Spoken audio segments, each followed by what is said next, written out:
morning, everybody. Wow, it's difficult going second after that awesome keynote. That was absolutely freaking brilliant. Really enjoyed it. So, what I'm going to talk about today is a bit of a deep dive forensics case. Now, it's not a hacking case, so just if anybody feels disappointed, but I'm going to talk about almost giving you a bit of a behind-the-scenes look on how some of the actual digital forensics actually works with an actual case. So I'm going to be showing you actual evidence. Some of it I have redacted because obviously we are dealing with real people here. But I'm going to talk about a case that I worked on a couple of years ago, which was kind of interesting. And there's a couple of lessons that we can take from this investigation. So, for those of you that haven't met me before, my name is Jordaan. I am a massive nerd and geek, which makes me feel right at home here at B-Sides. And it's always great to be here. I've been to every B-Sides Joburg. It's an awesome event. I don't want to say it's the better event than Cape Town because I like them the same but different. It's like having two children. You can't pick a favorite, but you like your one child better than the other child for certain reasons. So B-Sides has a very special place in my heart, the Joburg one. Sorry? Well, B-Sides Joburg is... It is one of my favorite children. Put it this way: B-Sides is the child that I could have some really cool meetups with people that I don't get to see in Cape Town, and I could have some more technical discussions. When you go to Cape Town's cool, but everyone's like so chilled and laid back. Sometimes it takes like a half an hour to actually get anything done. So I find that Joburg is just a bit more vibey. So let's talk about the case that I'm going to discuss today. Now, this, as I mentioned, is a live case from 2019. And in this particular investigation, we had an activist lawyer down in Cape Town. Now, this activist lawyer was doing a lot of work in the community against drugs and gangsterism and all these kind of things.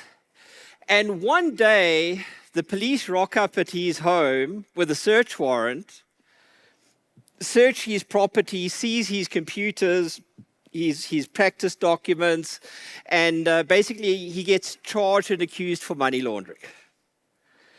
And he's maintained his innocence throughout this entire process. Nevertheless, his computer gets seized by the South African Police Service, and one of their forensic analysts does an examination of the computer. Now, the lawyer that was arrested, in his version of events that he put before the court through his legal team, and he did have a legal team because any lawyer who represents themselves has a fool for a lawyer. So he had a legal team, and the defense that he put forward was, I do have evidence that exonerates me. You guys are claiming all of this stuff about me, but I actually have evidence that shows that I'm innocent because I run all of my accounting records on Linux, on my machine. It's all on the Linux hard drive. So just go there and you'll find the evidence that exonerates me. This is where it gets interesting. The state there turns around and says, what Linux hard drive? There was no Linux hard drive on that computer. We didn't see any hard drive. There's only one hard drive, and that's the hard drive that we examined. Now, the case starts to fall apart a little bit at this point in time because, firstly, there's no scene documentation by the police. There's no photographic evidence by the police of what was actually in the computer. There's a whole bunch of issues that start to look a little bit dodgy and suspicious. So I got approached to effectively do a case review in this case. So effectively what had happened is the state's expert witness, this police witness, had produced an affidavit of their findings. And his findings were basically to counter the defense that the attorney had made, saying that there was a second hard drive on his computer that would show that he had not committed the offenses that he'd been accused of doing. Now, as part of that case review, I was provided access to the affidavit of the police expert witness. Now, the police expert witness, let me just give you a bit about his background. A senior member, I'm not going to mention his name because shame. I don't want the poor guy to be completely humiliated. But he had very limited training in forensics. He had zero training in IT at all. Wow. Okay. What he had done is he'd gone on a few forensic courses, and one of these forensic courses that he did was how to use a tool called FTK, which is one of the forensic tool suites that's used by various organizations around the world. And FTK as a tool suite basically allows you to ingest the data from a forensic image that you've made, parse out the data and extract it and present the available data for the analyst to review.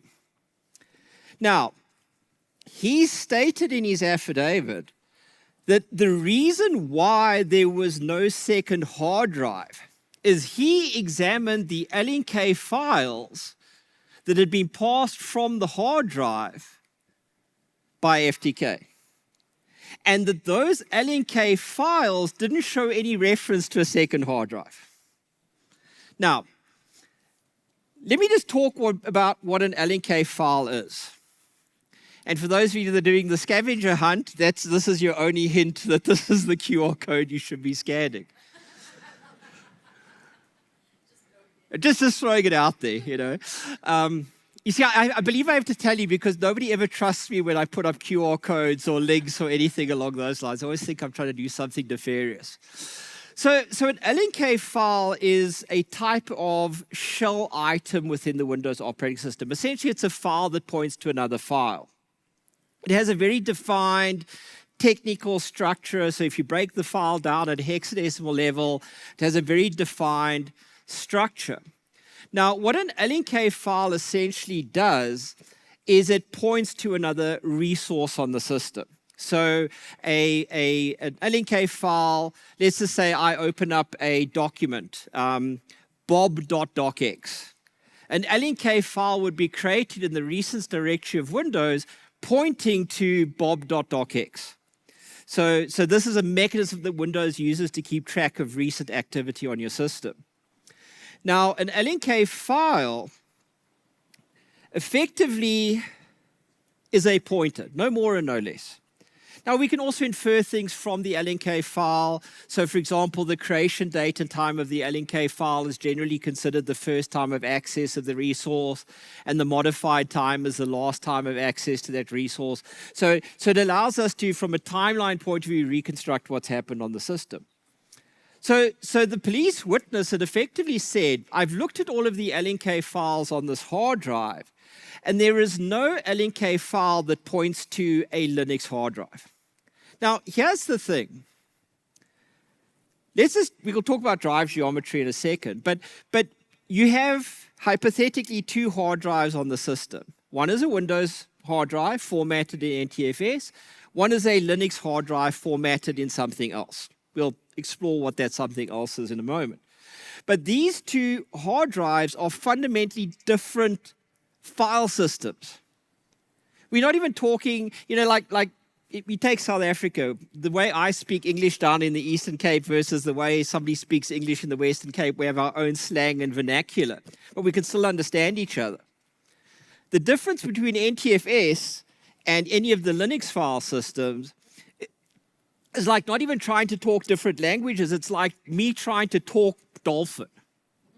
They are so fundamentally different, they don't engage with each other.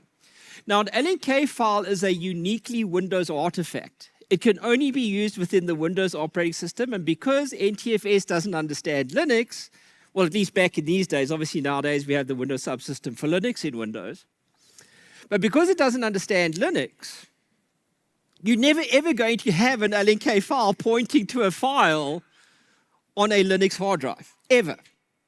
Now, the police witness had no idea that this was even a thing. He just assumed that every single computer, every single operating system, every single file system operated exactly the same way. That's a bit of a problem. So essentially what I did as part of this case review is I took the expert's affidavit and I broke it down section by section. And I'd been asked to produce an affidavit for the court so the judge could review this, and effectively discussed every single component in the affidavit. I explained how LNK files worked. I explained all of these inconsistencies that the expert witness had actually put down in their affidavit. Now, I had the opportunity to see the transcript of what happened in court when the court was interrogating this police expert. And it was not pretty. Basically, the judge put it to this witness, we have an affidavit which cites all the technical information about an LNK file, and it basically says what you're saying can't happen. And his words in the court trial, in the transcript is, well, if Mr. Jordaan says so, it must be true. He couldn't answer. He couldn't explain how he got to his answers. And the court goes through a number of iterations of this. Now at that stage, the lawyers turn around and think, hey, you know what? This is great. We've got enough material here to maybe argue for the case to be challenged, for a withdrawal application to be made. And then the prosecution service doubles down. And the prosecution service says, no, hold on, Judge. We would like to have a second bite at this cake. We are going to appoint an independent, external digital forensic expert from one of the big four. Because apparently the expert that the police have used is maybe not up to scratch. Not an expert. So we're going to ask the court's permission to appoint an independent expert. And the court grants them that condonation. This expert from one of the big four, and I must be honest, this is somebody that I know, and it's, I will not mention his name, because he is still a friend of mine, and he probably won't be a friend of mine if I mention his name in this presentation. But he went and did his examination of the forensic image of the hard drive in this computer. And obviously, he kind of agreed with me around the position around the LNK files. He said, no, basically, Jason is correct. LNK files won't show that there's a second hard drive. But if there is a second hard drive, there are certain registry keys, essentially, that will actually identify that there's a physical drive here. And he correctly identifies in his affidavit the IDE registry key that's in your system registry hive under your current control set and the enum key. Great. Awesome. He identifies this correctly and then proceeds to fundamentally ignore even discussing the subkeys under the IDE key. So he makes a statement in his affidavit that I have examined the IDE key and I don't find a second hard drive. Okay, it is what it is. But he says, but hold on, wait a minute. I did actually identify a bootloader on the system. I identified a bootloader, and I identified this GR-LDR file, which suggests that there was a second hard drive. I don't know what it is, but it suggests there is. But you know what? I looked at the timestamps of this file, and it was last modified and last accessed in September 2010. So because it was last accessed in September 2010, and this whole process happened in like 2018 when the search warrant was executed, because it wasn't accessed, there couldn't have been a second hard drive. The guy must be lying, because if he was accessing this hard drive, it would have a last access timestamp updated. And then he turns around and says, well, the other reason why there couldn't have been a second hard drive here is I looked at the registry as well, identified that the Windows operating system had been updated in March 2015, and because there was this update, there was no access to the the GR-LDR file, that basically means he's lying. Now, up until this point, my role in this investigation had been to assist the court. And it had been on an affidavit review basis. So I then asked the court, I said, look, I've now got this report from this independent expert witness. He is technically accurate in a lot of what he says to a point. But I now need to physically access the evidence myself. I need to now do an actual forensic analysis of these forensic images to identify what actually happened. Now, I fought for months just to get the NPA to give me a copy of the evidence. They didn't want to disclose the evidence. Now, usually when somebody doesn't want to give me the evidence to look at, my bullshit meter goes into high alert, and I'm like, something is wrong here. Something's not right. My spidey sense tingles. I mean, my spidey sense wasn't just tingling. My spidey sense was doing the dance of somebody that's been tased by a taser. That's how bad my spidey sense was going. But now I had to dig into the data, essentially. Oops, sorry. So first things first, let's look at the actual drive geometry of the system that I have. Now, I live in a world of hexadecimal, so I kind of feel like the Matrix when I look at things like this. You know, there's a blonde, there's a brunette, there's a redhead, you know, that kind of thing. But this is the world that I live in. And one of the first things I wanted to look at from a drive geometry point of view is I actually wanted to look at the partition tables that existed on the system. Now, the section highlighted in blue there is a MBR partition table, master boot record partition table. And there is space for 4 partition tables, and 2 of them are actually active partitions. So if you look at offset 1B, that should be 1BE. At hex 80, that's the start of the first partition table. And if you sweep 16 bytes down and you get to the 00 at offset 1DE, that is the start of the second partition. Now, the 80 indicates that that first partition is our bootable partition on the system. This is the partition that's essentially going to boot up. Now, again, when we looked at the partitions, we could identify the first partition, physically go navigate to that first partition. Then we looked at the second partition, which was our non-bootable partition. Now, that was where it gets interesting, because when we looked at the second partition, the actual physical partition itself, not the partition table, we identified a grub bootloader in the second partition. So grub bootloader is obviously used for booting up multiple systems, often associated with Linux. And now we knew that there was this was a multi-boot system, essentially. So, okay, cool. We now know that we have a multiple boot system. Let's look for the bootloader, the actual binary that's going to do the loading. And we actually found the bootloader code in partition 1. And this is actually a screenshot of the actual data itself. And here we see, second from the bottom, this GRLDR that had been created in 2010 and modified in 2010, created on the 5th, modified on the 9th of September. Thank goodness I converted this to South African, normal dates and times, because a lot of these forensic tools do it in American dates and times, which are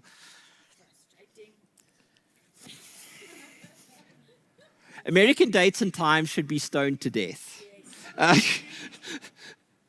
I do a lot, as you guys know, I teach for SAD, so I get all these things with American dates and times, and I completely screw it up all the time, because I always get the dates and times wrong. I don't know if it's like the 4th of March or that. Anyway. But nevertheless, on the first partition, we identified this GRLDR loader. Now, that file actually contains the boot code itself that's used when the user selects an operating system.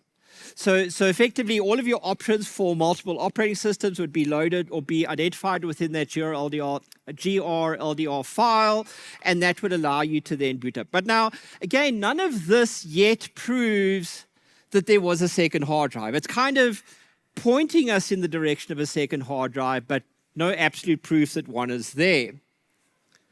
Oops. So I did what most digital forensics nerds do. I took the GRLDR program and I started to look at it in hex. Because hex is fun. Hex is like my superpower.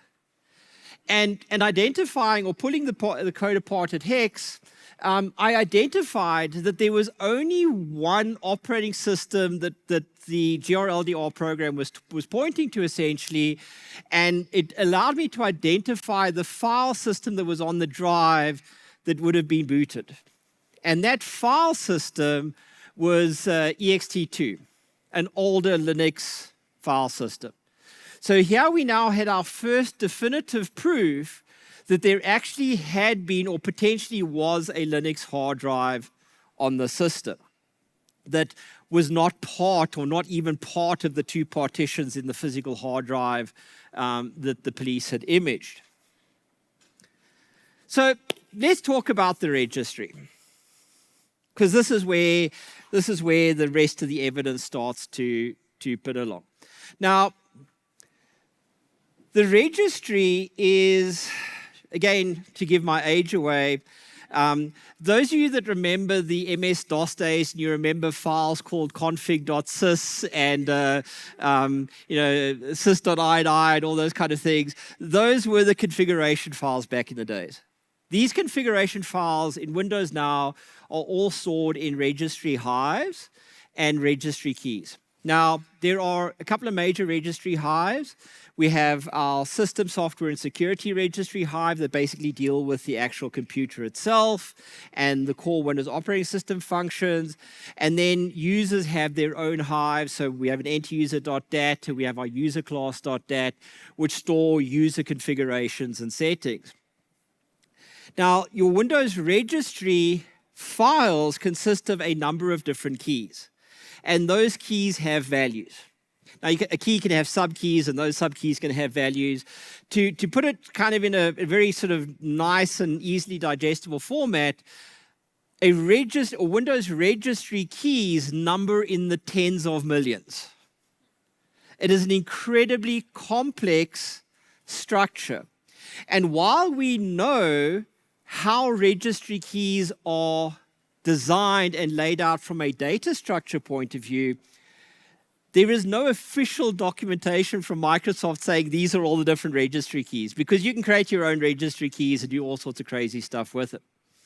But you need to understand how these registry keys work and understand the values in these keys so you can actually start analyzing the data in them.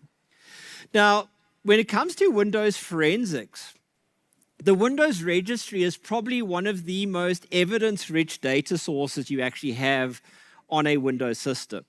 It is incredibly feature-rich in terms of what you can pull from it. Apart from the fact that if you're on the more offensive side of the house, this is a great place to start hiding attack scripts and things along those lines inside the registry. It's very, very cool to actually be able to hide your entire PowerShell script inside a registry and then just call a registry key into executable space in memory, and now suddenly you're running your executable code in memory. Lovely. I love this kind of stuff. Here's the other thing. Your antivirus generally doesn't look at the registry because nobody wants to mess with the registry, because screwing up the registry really bricks your machine. Okay, so a couple of things. One of the first things I wanted to look at was the current version of the operating system. Because again, the witness from one of the big four companies, and I've always got to be very careful not to say the company because I know I'll get into trouble. But the witness, the big four witness, had stated when Windows had been installed on the system. So to identify what current version of Windows was running, I navigated to the software registry hive, to the Microsoft Windows NT key, the current and the current version registry key. And this current version registry key would give me the details of the current version of Windows. Now, you'll notice here, I can see that the version of Windows is C Windows. If you want to get your product keys, they're actually pulled out of registry as well. So if you need to do some borrowing of licenses, this is where you look. But what's really sort of important with this is we want to look at the dates and times of this installation. And that's actually recorded in the, the install date. Now that install date looks, it's just a bunch of gibberish numbers. That is a Unix 32-bit timestamp. So you have to decode that from a Unix 32-bit timestamp into a human-readable timestamp. And we see that this version of Windows was installed on the 15th of March, 2011, which supports what the Big Four analyst said. But what the Big Four analyst didn't look at was there a previous version of Windows on this machine? So when you update a version of Windows, Windows creates a ephemeral folder called windows.old, which actually stores your previous system configuration. Eventually, it gets cycled out. So we identified the windows.old on the system and navigated to the registry keys inside the windows.old to now identify the first version of Windows installed on this machine, or should we say the previous version of Windows. And again, we looked at the 32-bit Unix timestamp, and we identified that this machine was set up on the 16th of March 2010, which coincides with the actual purchase of the machine from the receipts that we have from the lawyer. So now we've got a timeline of information and different operating systems on the system. Now, that's kind of important to know because as Windows migrates through different versions of Windows, the timestamp rules have changed. So you need to know what timestamp rules apply to which version of Windows, so you know how to interpret the data. Now, one of the things that the Big Four witness had stated, which led to his conclusion of there was no other hard drive, was because the last access timestamp of the GRLDR file said it was last accessed in 2010. Sorry, the first one is not, the computer was not bought in 2010, it was 29. Sorry, I got my facts mixed up for a second. Now, what's interesting, the last access timestamp on Windows is horribly unreliable. Basically, traditionally, it's updated every time the contents of a file is loaded into memory. But Windows at one stage actually turned off the last access timestamp. So it didn't update the last access timestamp through normal access activity. It didn't mean that the last access timestamp didn't exist. It just meant that it only got updated when you created a file or you modified a file. Every other time, it never touched the last access timestamp. So when we looked at this particular registry key, so this is in our system registry Hive under our current control set control file system, we could identify this registry key called NTFS disabled last access update. And if you go and look down there, it's a D word value, and this one is a 1. Effectively, it is a 00001 if you look at the data in hex, and that is a true value. 1 is a true value. So in other words, the NTFS last access timestamp update is disabled. It's a true statement. So what this means is that the last access timestamp wasn't actually being updated by access.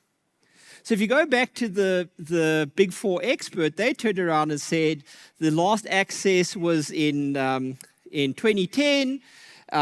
That's when it was last accessed, so that must be, there's no proof beyond that, so there couldn't have been a hard drive. But here's the problem. The registry key's last write timestamp, and I need to just mention that the last write timestamp on a registry key is the last time that anything is modified in that registry key. So if I modify a value, I modify a key, the last write timestamp is updated.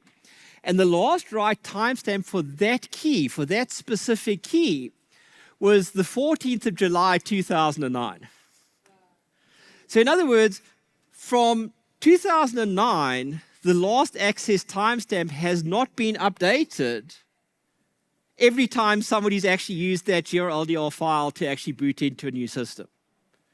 So that completely throws out the idea from the Big Four expert that because it's, the last access time was this, therefore this is when it was last accessed. When you look at the data, the last access timestamp matches the last modified timestamp, which was when the last timestamp or when the settings for the drive were last modified, not last accessed. So again, none of this proves yet that there was a second drive, but it's kind of getting us there. Now, most people think that the registry is just about Windows. It's not just about Windows, it's about your hardware as well. So every single physical piece of hardware that's on your computer has settings inside the Windows registry. So if you connect a hard drive, there'll be settings for it. If you attach a new graphics card, there'll be settings for it. If you plug in a USB device, there will be settings for it. There's tons of data stored for every connected device. Now, when it comes to the devices we were looking at here, specifically these hard drives, we went and actually looked at the system registry hive in the current control set, the enum key and the IDE key. Now, you might turn and say, IDE key, Jason, we don't use IDE anymore, we use SATA. True, but this key is still used for SATA drives as well in many instances. There's other keys that also track SATA usage, but this is physically looking at the devices connected to your system, the storage devices or writable devices. Now inside that registry key, essentially we have a list of all the physical devices, storage or writable devices in there. And we have two keys. We have the CD-ROM TSST Corp _CD, which was a DVD writer in the machine. And then we have the disk, my glasses are dirty, disk WDC with a serial number.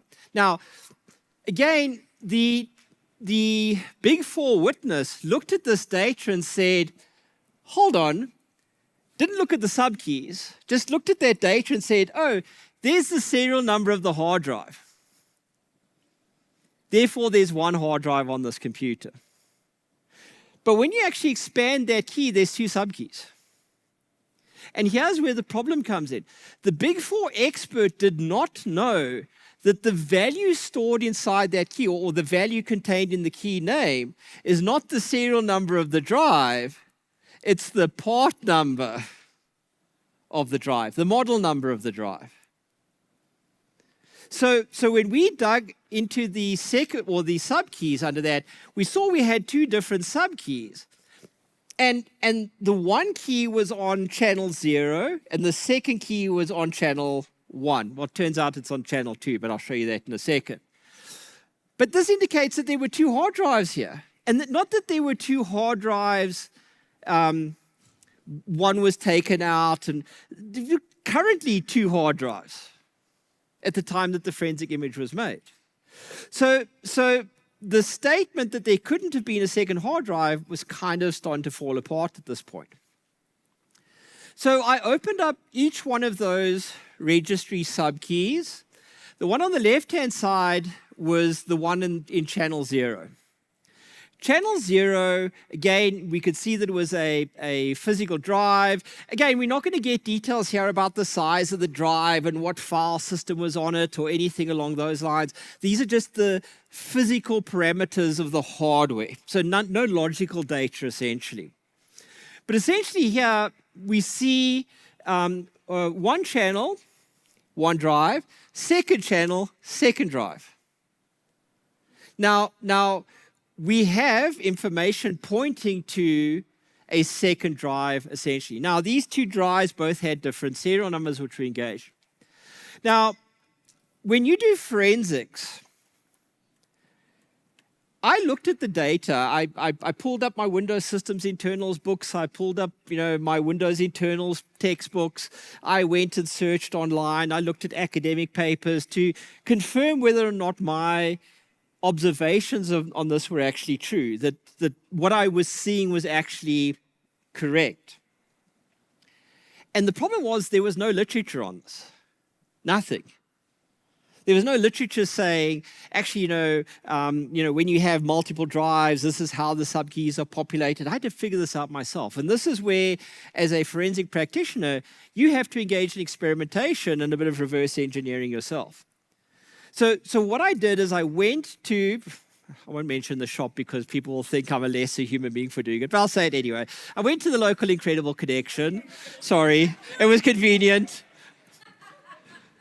But I could go to Incredible Connection and I could say, okay, guys, I need to buy 6 drives. I want to buy 2 Toshibas, so internal drives. I want to buy 2 Toshibas.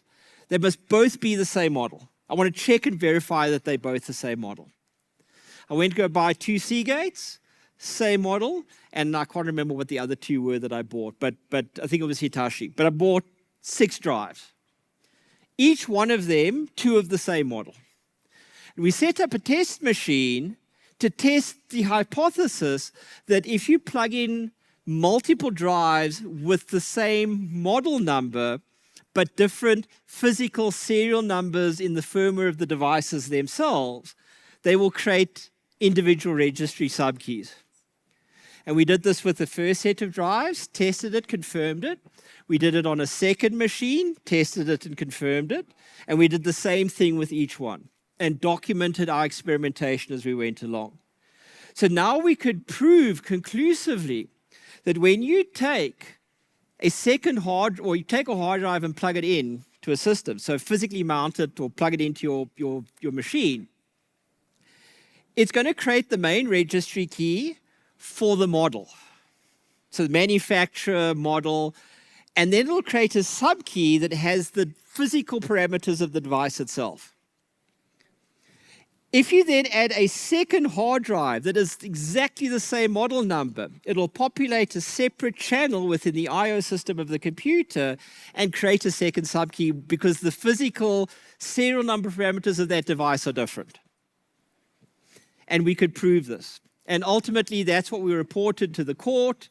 And when we reported this to the court, the state took one look at my affidavit and withdrew all charges against the attorney.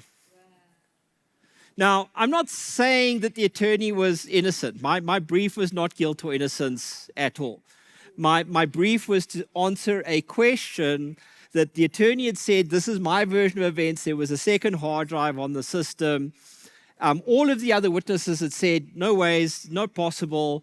And we looked at the evidence and said, based on sound scientific reasoning and experimentation, we could prove that there'd been a second drive. Now, what was on that drive? I have no idea, because obviously the drive is missing. So we don't know why that drive went missing. We have our suspicions. There's been lots of discussions backwards and forwards since the case. But essentially the fact that there appeared to be some kind of malfeasance on the part of the state, and the fact that the case itself was already weak, pretty much left the prosecuting authority with no choice but to withdraw the charges, because if they didn't withdraw the charges, the lawyer would have brought in a discharge application. He would have been found not guilty and discharged. So the MPA basically tried to cover their butts and get out. Now, what are the lessons learned? I know I've got like 5 minutes left. But one of the things that I learned from this case, and it actually became a focus of my master's thesis and ultimately my PhD as well, was looking at the competency of digital forensics practitioners. And it led me to the research of actually making the statement, which is very unpopular, and it hasn't made me a lot of friends, but unfortunately it is based on, and it's backed up with scientific research, that a lot of the people that are in the field of digital forensics in South Africa are not competent. And again, there's no disrespect to anybody. It's just a simple statement of fact. Our practitioners are far too dependent on pushing buttons and trusting the output of tools. And unfortunately these days, and I'm seeing it at the moment in court cases, where I have people that are now relying on AI systems to get answers, and when we interrogate the AI systems, they are wrong. So that was the lesson that led to my further research. Looking at why do we have a competency problem? Because again, I don't think that the police expert, he'd been tasked with a job. He'd been tasked with a job, and I think he did the best that he could. He thought he was right. I'm sure a lot of you have heard of the Dunning-Kruger system, or the Dunning-Kruger effect. And unfortunately, this poor guy was an example of that Dunning-Kruger effect. He'd had minimal training. He thought he knew a lot, but in reality, he knew nothing. And he was making statements that affected the liberty of another human being. And here's the second thing that I learned from this case, and it made me relook at the way I worked as well. I've always believed that as a forensic practitioner, especially somebody like me who testifies a lot in court, that my sole responsibility is to the facts and the truth. No more, no less.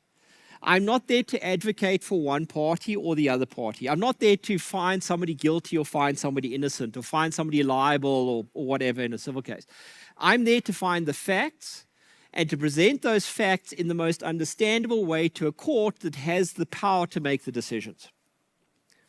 But what this case made me realize, and it had a personal impact on me because of the person who was at the Big Four, was somebody I considered a friend. I still do, but they were very vigorous to defend the state's case when the evidence didn't support it.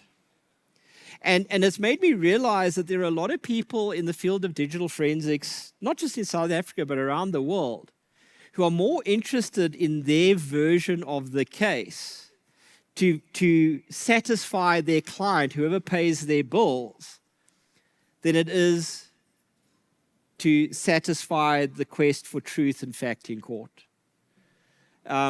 If you guys go and do an online search, you can find it. I was involved in a case between the two biggest law firms in Africa where they were suing each other.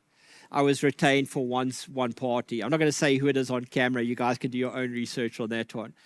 But in that particular case, my client did not disclose all the information to me as their expert witness.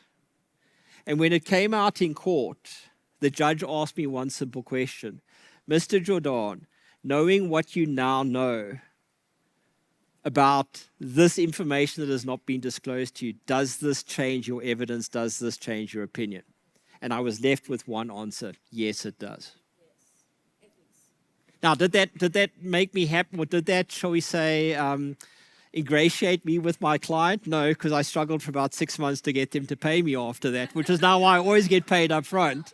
But the reality is that made me realize that the lessons learned from this case is that if you are going to practice in the field of digital forensics, you have to be competent in your field because there is a human life at stake in everything you do, or a company, in civil matters.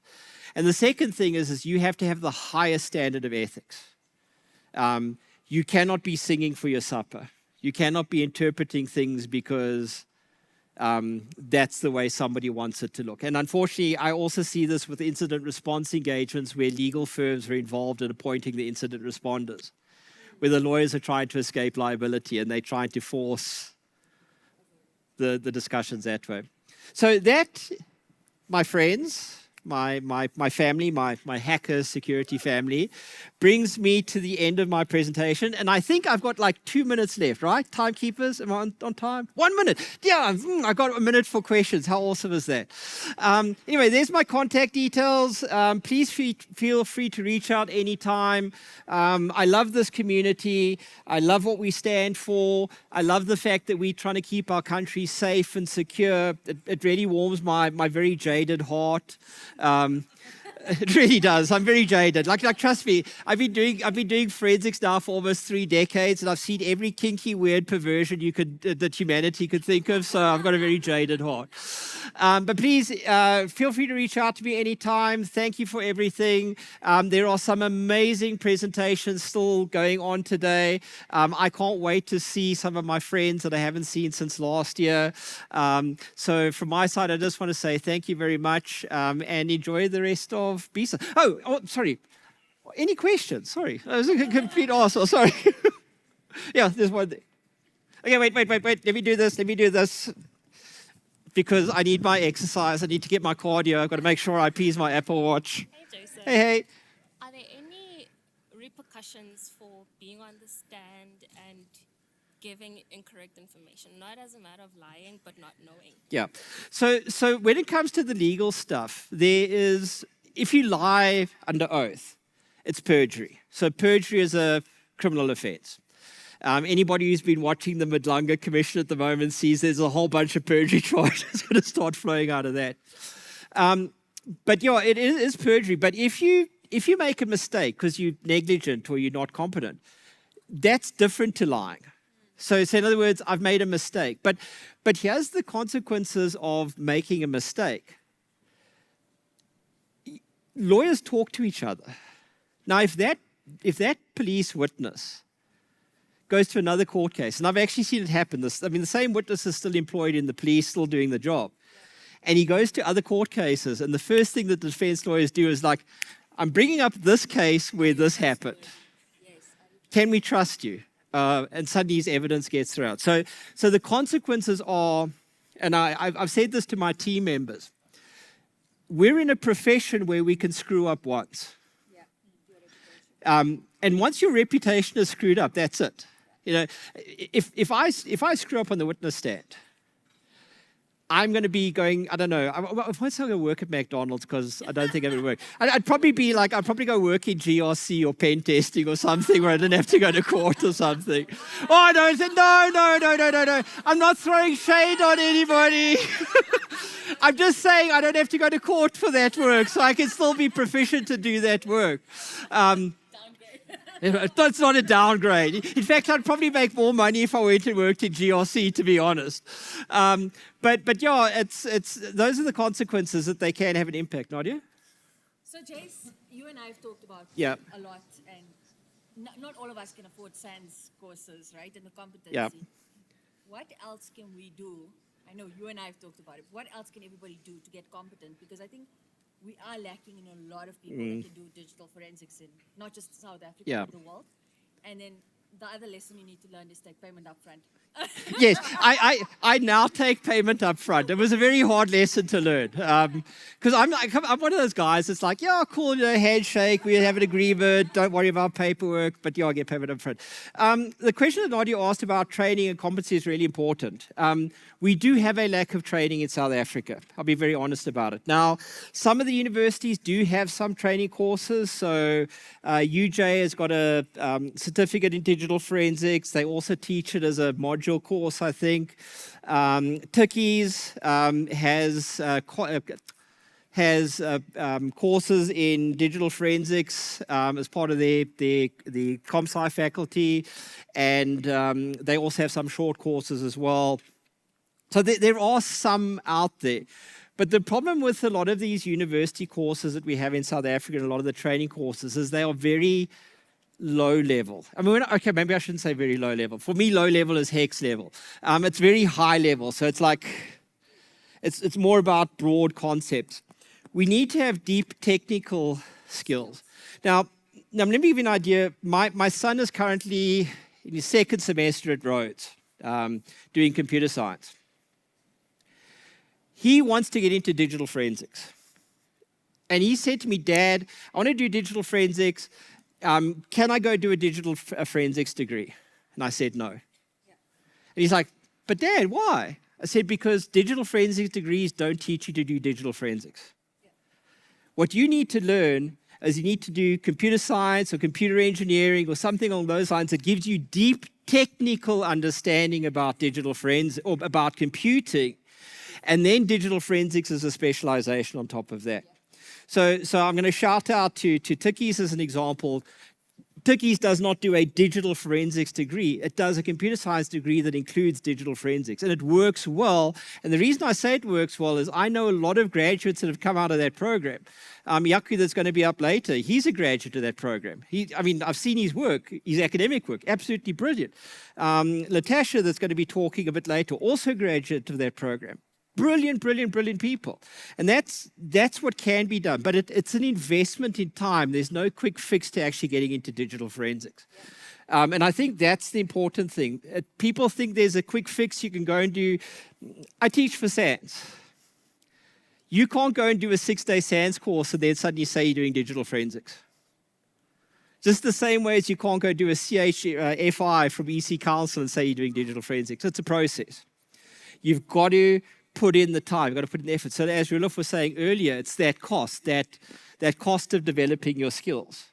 So I think, what Nadia asked is that's what we've got to do, is build the fundamentals. And once you understand the fundamentals, building the other stuff on top of that. And the other thing that you have to know if you're going to work in digital forensics, you better become a law nerd. Yeah. You're going to need to know the law really, really well. And here's a weird kind of thing. I don't have a law degree. I have studied criminal law up until master's level, so I've got criminal law at a master's level. But I helped write the Cybercrime Act. The reason that we don't have the cybersecurity section of the Cybercrime Act, which everybody knows is horribly draconian, is because myself and a few of the other authors basically stood up to them in Parliament and said, we will not put this in the Act. So you do need to know the law. You do need to understand the law as well in the field. Cool. Okay, thank you, everybody. I will see you all during the session later. Cool.